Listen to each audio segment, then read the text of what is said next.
you know, sometimes before you are able to even read from Genesis to Revelation, somebody would have heard some preachings, all right. Am I right? Many of us have been Christian for some time, but we've never been able to read cover to cover Genesis to Revelation. Am I right? But that does not mean you're not a Christian. Hallelujah. But before I was able to do this, I had heard a lot of preachings from this particular text.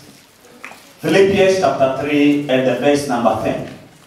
And I had heard so much about the author of Philippians chapter 3. We know the author is God. But God used human instruments to write this.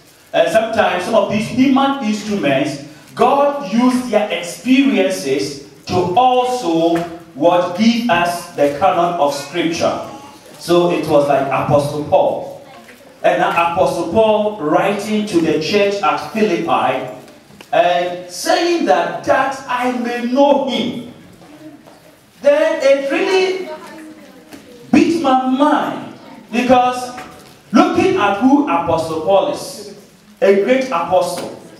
Before he became a Christian, he was a Pharisee, someone that studied the law.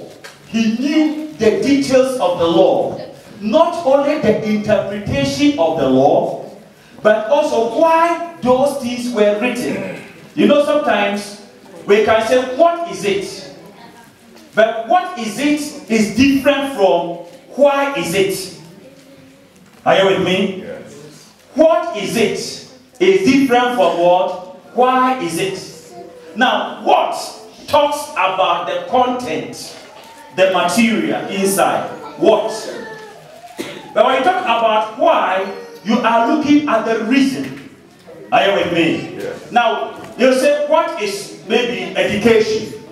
When we take it in the normal going to school, we'll look at it from, education is when someone goes to formal school, starting from pre-nursery, that's kindergarten, and preschool, whatever, then to the schooling and whatever. So when we say what, you are able to give that answer. Then the question is, why education? Are you getting me? Yes. Then you begin to look at the reason, the advantages, and how it is going to help. Then that really talks about the why.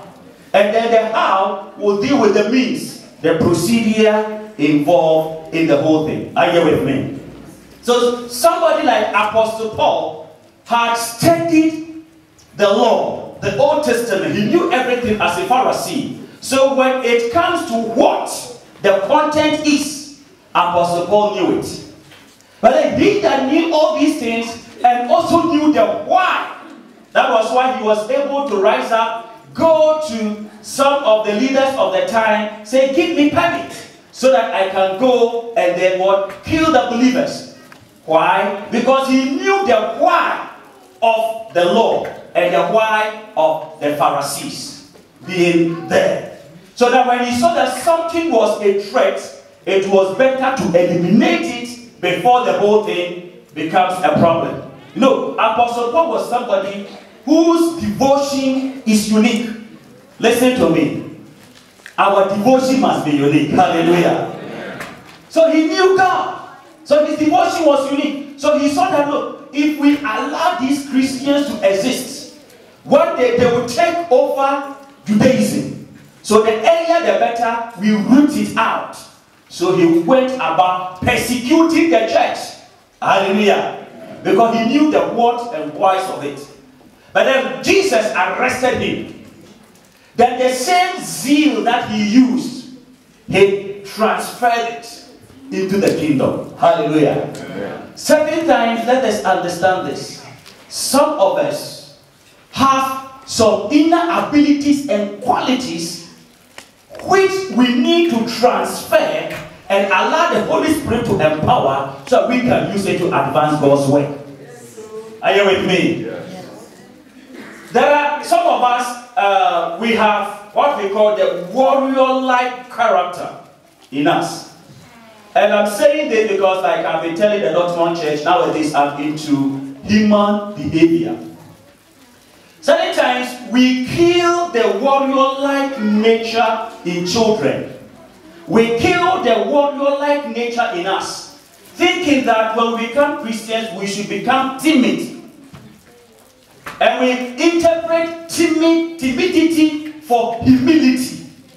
So if someone is not timid, we are inclined to think the person is not humble. It's a mistake. Being humble does not mean that you are what? Timid.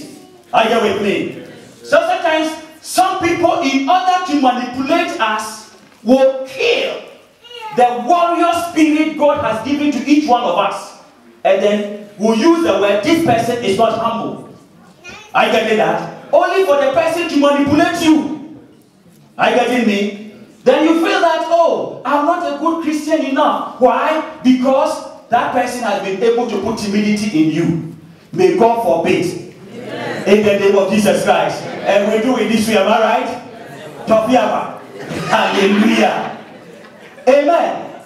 So what I'm trying to say is this. Many of the qualities that we had, we needed to have just surrendered it into the hands of the Holy Spirit, so the Holy Spirit will empower us so we can use it to forcefully advance the kingdom. And this was what Apostle Paul did. Are you with me? Apostle Paul, upon conversion, used the grace that was upon him. He was somebody that was zealous. He had fire in him, and the fire could make him kill.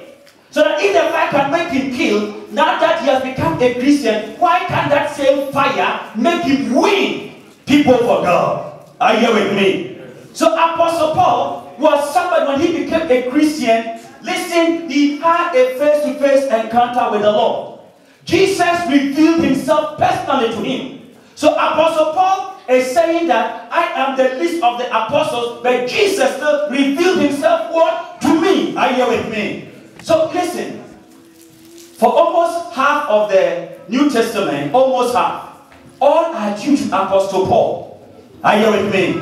From the book of Romans, down, we don't add the book of Hebrews to it. But even many of us believe that even though it might not be Paul that wrote Hebrews, the one that wrote the book of Hebrews had a connection to this same Apostle Paul. Are you with me?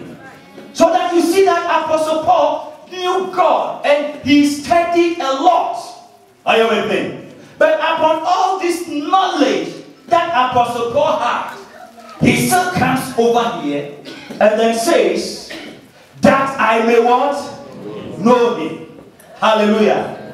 Children of God, now the issue is this. If Apostle Paul, with all that he has, still says that I may know him, then listen to me. We all need to know God. Yes, we all need to what? Know God. Now, you see, I have been saying it here. Whatever we know is still infinitesimal compared to what we still ought to know. You didn't get me? Every day, we can know a lot about God. Listen, the wisdom of God, the infinitudeness. That's how you see the word infinity. Are you here with me? The infinitudeness of God, one cannot grasp it. Now, when it looks like you are getting to know God and you say, oh Lord, I know God, God will tell you, you don't know me at all. Yes. Are you here with me? Then sometimes, how you will He will bring in some situation and some circumstance into your life. Are you here with me? Then through that, you will go another level. Are you here with me? They say, hey, I thought I knew God last year, but now I'm seeing another dimension of God. May you see the dimensions of God in the name of Jesus Christ. I said, may you see the dimensions of God in the name of Jesus Christ. Now, one thing is this. Since God is a great God, if He does not reveal Himself, we cannot know Him. Are you with me? If He does not reveal Himself, He must show Himself to us. He must reveal Himself to us so that we can know Him. Any attempt from you trying to know God becomes a religion. And that's why we have many religions over here. Hallelujah. But God, wanting us to know Him, revealed Himself to us. May God reveal Himself to you. In the name of Jesus Christ. So that listen, in your own testimony, you can say, I know God. Are you here with me? Not based on Pastor Sapon, not based on somebody, but based on you. Are you with me? So when somebody is talking about God, you say, me, I know this God. You cannot cheat me. with knowing this God. Hallelujah. Hallelujah. Amen. Amen. No one can teach you with knowing God. So you need to have a personal revelation from Him. And He is what? Prepared. I don't want to take much of our time. But as the year unfolds,